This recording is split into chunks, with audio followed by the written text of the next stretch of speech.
বিসমিল্লাহির রহমানির রহিম। আসসালামু আলাইকুম। এটা হলো বাটা মাছের তরকারি। আর এই বাটা মাছের তরকারিটা আমি কী মশলা দিয়ে রান্না করলাম আপনাদের সাথে শেয়ার করব। আপনারা আমার ফুল ভিডিওটা দেখবেন না টেনে, আর এরকম সুস্বাদু রান্না করে খাবেন।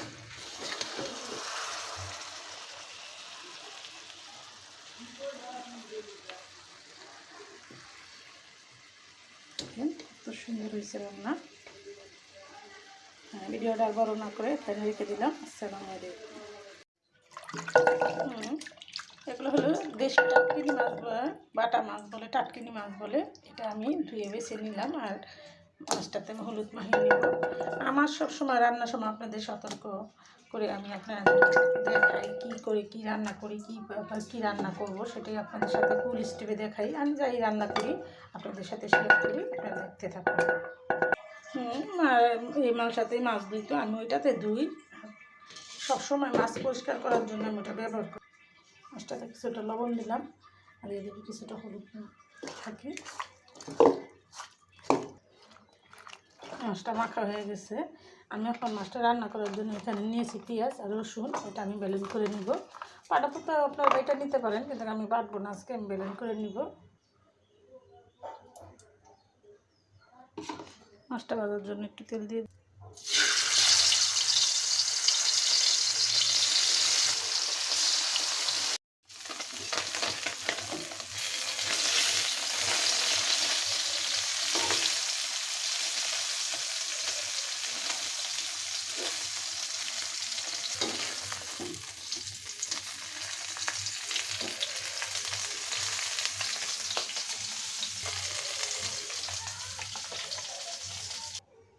বাকি মাছগুলো আমি ভেজে নেব।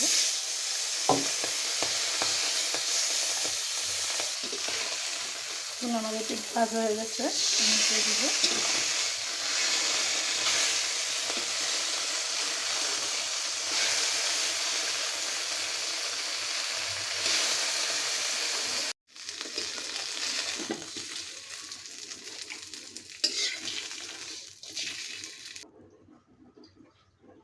দিয়ে দেবো কিছুটা তেল।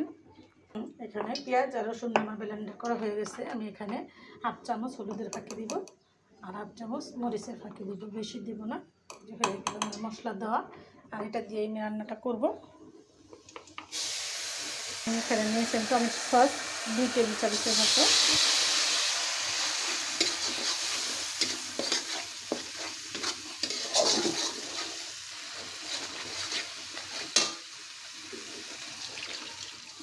মশলাটা আমি ভালো করে 5 মিনিট কষিয়ে নেব।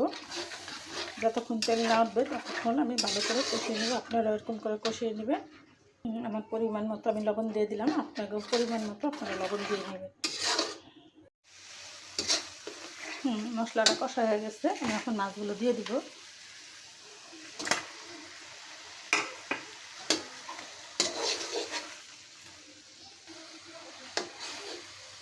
একটু ধনে পাতা দিয়ে দেবো। এখন ধনে পাতা এনে রাখা দিলে ফ্রিজে রাখলে শুকায় যায়। দিয়ে দেবো সামান্য পানি, মাছটা মাখো মাখো হওয়ার জন্য।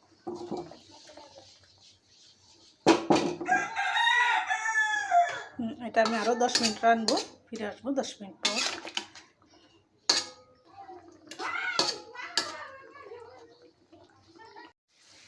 ফিরে আসলাম 10 মিনিট পর। দেখেন রান্নাটা কমপ্লিট। আর আমার রান্নাতে আমি কী মশলা উপকরণ দিয়েছি, কীভাবে রান্না করলাম ফুলটাই আপনাদের দেখালাম, আর আপনারা ওইরকম সুস্বাদু রান্না করে খাবেন।